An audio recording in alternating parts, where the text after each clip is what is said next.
ನಾಯಕರಾಗಿ ವಿಧಾನಸಭೆ ಶಾಸಕಾಂಗ ಸಭೆಯಲ್ಲಿ ಎಚ್ ಡಿ ಕುಮಾರಸ್ವಾಮಿ ಅವರು 2 ಬಾರಿ ಮುಖ್ಯಮಂತ್ರಿಗಳಾಗಿ ಬಹಳ ಸುದೀರ್ಘ ಅನುಭವವನ್ನು ಪಡೆದಿರ್ತಕ್ಕಂಥ ಎಚ್ ಡಿ ಕುಮಾರಸ್ವಾಮಿ ಇದ್ದುದರಿಂದ ಒಂದು ವೆಯ್ಟೇಜು ಜಾಸ್ತಿ ಇತ್ತು. ಬಹಳ ವಿಚಾರಗಳನ್ನು ಅಧ್ಯಯನ ಮಾಡ್ತಾ ಇದ್ರು, ಸರ್ಕಾರ ಚಾಟಿ ಬೀಸ್ತಾ ಇದ್ರು.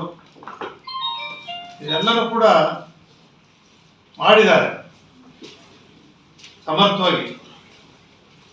ಇವಾಗ ನಮ್ಮ ಶಾಸಕರುಗಳನ್ನೆಲ್ಲ ಸೇರಿಸಿ ಕೂತು ಮಾತಾಡಿ ತೀರ್ಮಾನ ತಗೊಳ್ತೀವಿ. ಅದು ಯಾವಾಗ ಸೆಷನ್? ಅದು ಸೆಷನ್ ಮುಂಚೆ, ಅಧಿವೇಶನ ಮುಂಚೆ ತೀರ್ಮಾನ ತಗೊಳ್ತೀವಿ. ಉಪಚುನಾವಣೆ ಅಖಾಡ ಭಾರಿ ಜೋರಾಗಿರುತ್ತೆ. ಕಾಂಗ್ರೆಸ್ಸು ಬಿಜೆಪಿ JDS ಮೈತ್ರಿ ಅಭ್ಯರ್ಥಿ ಬಾಳವು ಕೂಡ ಎರಡೂ ಕೂಡ ನಾವು ಗೆಲ್ಲಬೇಕು ಅಂತಕ್ಕಂಥ ಒಂದು ಹೋರಾಟ ಅಲ್ಲಿ ಆಗುತ್ತೆ. ಚನ್ನಪಟ್ಟಣದಲ್ಲಿ ಭಾರಿ ಅಖಾಡ ನಡೆಯುತ್ತೆ. ಯಾಕಂದ್ರೆ ಗೌರ್ಮೆಂಟ್ ಇದ್ದಾಗ ಕೆಲವು ಟೈಮು ಈ MLA ಚುನಾವಣೆ ಕೆಲವು ಸಂದರ್ಭದಲ್ಲಿ ಮಾತ್ರ ಹತ್ರ ಆಗಿದೆ. ಎಲ್ಲ ಸಂದರ್ಭದಲ್ಲೂ ಕೂಡ ಆಗಿಲ್ಲ. ಎಲ್ಲ ಸಂದರ್ಭದಲ್ಲೂ ಕೂಡ ಆಗಿಲ್ಲ. ಅದ ರೀತಿ ನಿಮ್ಮ ವೈಯಕ್ತಿಕ, ನಾನು ಒಬ್ಬ ಕೋರ್ ಕಮಿಟಿ ಅಧ್ಯಕ್ಷನಾಗಿ ನನ್ನ ವೈಯಕ್ತಿಕ ಅಭಿಪ್ರಾಯ ಹೇಳಲಿಕ್ಕೆ ಆಗೋದಿಲ್ಲ. ಎಲ್ಲ ಒಂದು ಮೀಟಿಂಗ್ ಮಾಡಿ ಆಮೇಲೆ ನಾನೇ ಘೋಷಣೆ ಮಾಡ್ತೇನೆ. ಸರ್, ಈಗೇನು ನೀವು ವಿರೋಧ ಪಕ್ಷದ ನಾಯಕರು ಅಶೋಕ್ ಅವರು ಇದ್ದಾರೆ,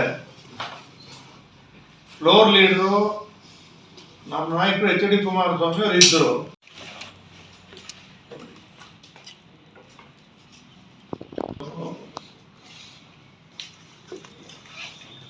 ಚನ್ನಪಟ್ಟಣದಿಂದಲೇ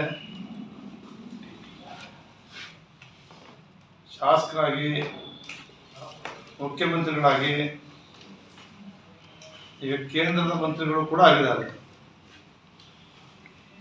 ಚನ್ನಪಟ್ಟಣ ವಿಧಾನಸಭಾ ಕ್ಷೇತ್ರದ ಉಪಚುನಾವಣೆಗೆ ಯಾರನ್ನ ಅಭ್ಯರ್ಥಿ ಮಾಡಬೇಕು ಅಂತೇಳಿ ಇನ್ನೂ ಕೂಡ ಯಾವುದೇ ತೀರ್ಮಾನಗಳಾಗಿಲ್ಲ. ನಮ್ಮ ರಾಷ್ಟ್ರೀಯ ಅಧ್ಯಕ್ಷರು ಎಚ್ ಡಿ ದೇವೇಗೌಡರು ಇದ್ದಾರೆ, ನಮ್ಮ ಕೇಂದ್ರ ಸಚಿವರು ಎಚ್ ಡಿ ಕುಮಾರಸ್ವಾಮಿ ಅವರು ಇದ್ದಾರೆ. ಅವ್ರ ಜೊತೆ ಮಾತನಾಡಿ ಅಲ್ಲಿ ಸ್ಥಳೀಯವಾಗಿ ನಾಯಕರುಗಳು, ಪಕ್ಷದ ಮುಖಂಡ ಪದಾಧಿಕಾರಿಗಳ ಅಭಿಪ್ರಾಯ ಪಡೆದು ಒಂದ್ ಕಡೆ ನಿಖಿಲ್ ಕುಮಾರಸ್ವಾಮಿ ಅವರ ಹೆಸರು ಕೇಳ, ಇದ್ಯಾವುದೇ ಚರ್ಚೆಗಳು ಕೂಡ ಇದುವರೆಗೆ ಆಗಿಲ್ಲ. ನಿಖಿಲ್ ಕುಮಾರಸ್ವಾಮಿ ಅವರು ನಿಲ್ತೀವಿ ಅಂತ ಎಲ್ಲೂ ಹೇಳಿಲ್ಲ. CP ಯೋಗೇಶ್ವರ್ ಅವರು ಪತ್ರಿಕೆಯಲ್ಲಿ ನೋಡಿದೆ, ಅಲ್ಲಿ ಜನ ನಮಗೆ ಆಹ್ವಾನ ಮಾಡಿದ್ರೆ ನಾನು ನಿಲ್ತೀನಿ ಅನ್ನೋದನ್ನ ಇವತ್ತು ಪ್ರಿಂಟ್ ಮೀಡಿಯಾದಲ್ಲಿ ನೋಡಿದೆ. ಯಾಕಂದ್ರೆ ಡಿ ಕೆ ಶಿವಕುಮಾರ್ ಅವರು ನನ್ನ ಅನುಭವದಲ್ಲಿ ವೈಯಕ್ತಿಕ ಅಭಿಪ್ರಾಯ,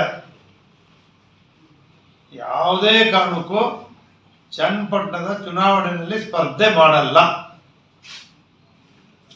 ನನ್ನ ವೈಯಕ್ತಿಕ ಅಭಿಪ್ರಾಯ. ರಾಜಕೀಯವಾಗಿ